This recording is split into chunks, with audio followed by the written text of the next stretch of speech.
a new edition of our video podcast developed to inform and educate parents to help students achieve an education.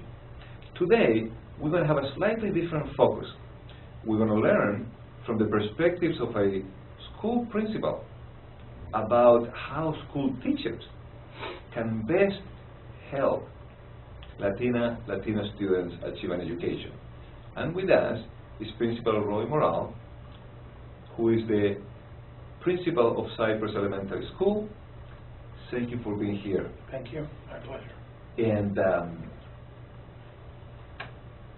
many times when we think about what makes a successful story in education, teachers come to mind. They seem to play a central role, a pivotal role in the education of children. And that is certainly true for us Latinos and Latinas. But many times, teachers who are not familiar with Latinos and Latinas may find difficult to provide the best education for them. From your perspective as a principal, how could teachers best approach Latina students? Well, first of all, despite being a principal, we're not the most important thing to students.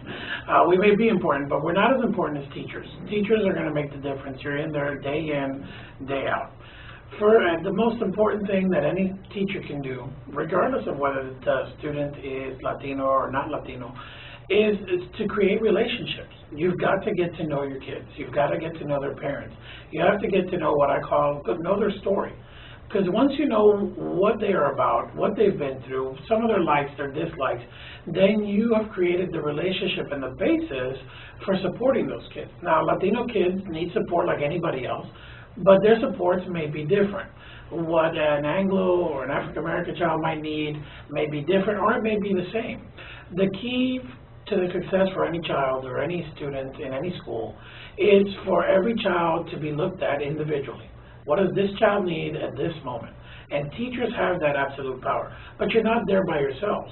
Absolutely involve your administrators, involve social workers, involve whoever you need to involve, particularly parents. The more you get to know your kids, the more you work with their parents, the more successful those kids are going to be. I hear you. And in our previous conversation, you mentioned the important role played by one of your own teachers. Absolutely. How did that work? You know, as a child growing up in New York City, my parents, phenomenal parents, I owe everything to them. However, they worked endless hours. My dad often had 2 and 3 jobs. For many years, I saw him on Sundays. That was the only day, or maybe a short vacation here or there in the summer. But it was teachers that helped my parents keep me on the right track. Many neighborhoods have many distractions, many things to lead children in the wrong direction. But that relationship building with the student, offering them areas and opportunities to be successful, will keep them on the right track.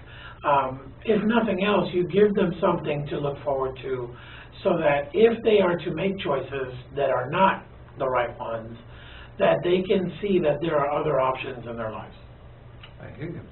And in your experience now as a principal in 2 different schools with a large proportion of Latina students, what have you noticed are the characteristics of the teachers who are the most effective in helping their children?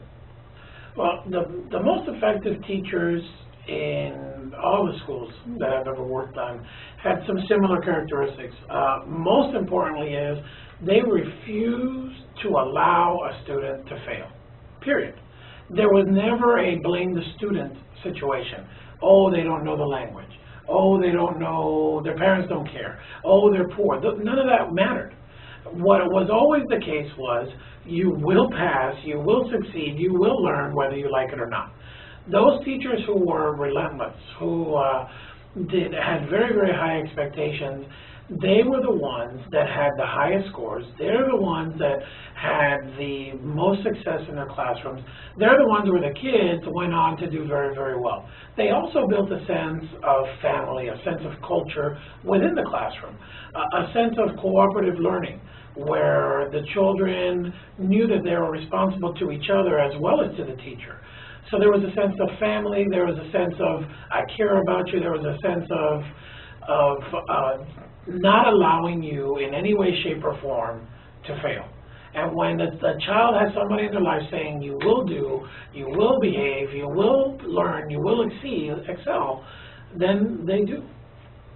I see. Now, and I can certainly realize that you not only can say that, but you work with teachers who do that because of the success that you all have had in terms of bringing the schools to a higher grade or maintaining at the top grade, including winning chess, state championships and so forth and so on. Now, if you were to tell another principal, okay, what could help him or her achieve the same level of success, what would you say to your colleague? Well, every school is different. So things vary depending on the culture, depending on the neighborhood, depending on the clientele that you serve. But my experience has always been to treat teachers as the professionals they are. They are the experts. They're the ones, they spent 4 years at school. Many of them have gone to countless hours of training. And trust them to do what's right for kids. The other part is, my staff can tell you that I will always say the same thing over and over when we're making a decision. Sometimes we might think this is an option because it's a little bit more convenient, maybe it's a little easier, maybe we have currently what we need to make this option happen, but there are better options. And we look at every child and say, what is in the best interest of this child? And when we make a decision that's in the best interest of that child, no matter how uncomfortable it may be for us, then that is what makes students do better. I've had schools where the teachers, because of after-school tutoring, because of faculty meetings, because of different things that they're doing for the kids, they voted to have their team meetings Friday afternoons. I didn't want to be there. Friday afternoon, I want to go home and enjoy the weekend. And yet, however, we knew that in order to give enough time to look at our professional learning communities, to look at our kids and do what's right for them, that we had to make the tough decision to meet after school on a Friday because it was the only time we had. That school was a very successful school. Rightly so, I can hear. Now, many times teachers find difficult to engage Latino parents or Latino families. Many times they say to me, well, the parents don't want to come to the school. We have these meetings and they never show up. How is it in your schools? Do parents participate?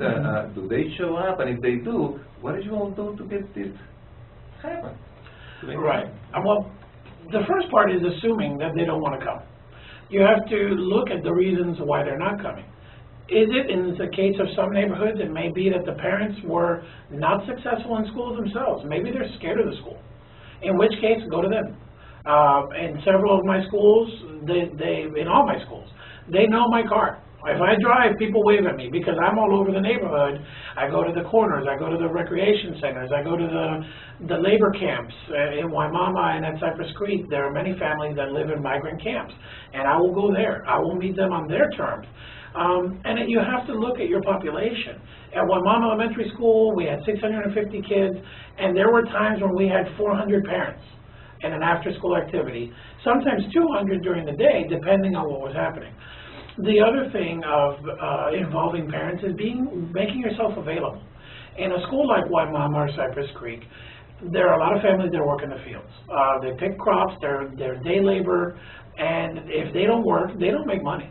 If they work construction, if they don't work, they don't make money. They're not lucky enough, as I am, to have a sick day or to have a vacation time or time that I can take off to go visit my son's school. So when I see that the outside that it's raining, I clear my schedule, because when it rains in our community, a lot of the migrant farm laborers don't have work, so they come. And so when they come, it becomes a completely open door policy. that's when they can come. Otherwise, they're busy trying to feed their families. Now, if you're finding that it's difficult to involve parents, sometimes you have to understand that involving parents isn't about making them come to the school. However, at Cypress Creek, the last parent night that we had 789 parents out of a school of 789 out of a school of 1,000, and I can tell you, I fed all 789 parents from barbecue. It was a long, busy day, but it was well worth it. However, sometimes it's just important to have the kids, the parents, support the school at home. If you have a parent saying, do your homework, do what's right, behave in class, that's just as good as if they showed up at school every day. I see. Very good. For this segment, is there anything else that I should have asked you and I didn't? Anything else that you would like to add? I think teachers, in my estimation and my experience, the ELL population is not a difficult one to work with, as long as the proper supports are in place. Every one of my schools where we've had a large population of second language learners, the mathematics have been through the roof, 85% passing. So the FCAT in math. Those are big numbers in any school, let alone a high poverty, high immigrant, high Hispanic school, and yet the math was not ever the issue. Math is a universal language. So support the English acquisition, support them in their studies and in their mathematics, and they will perform. Thank you. Thank you. Thank you for having me.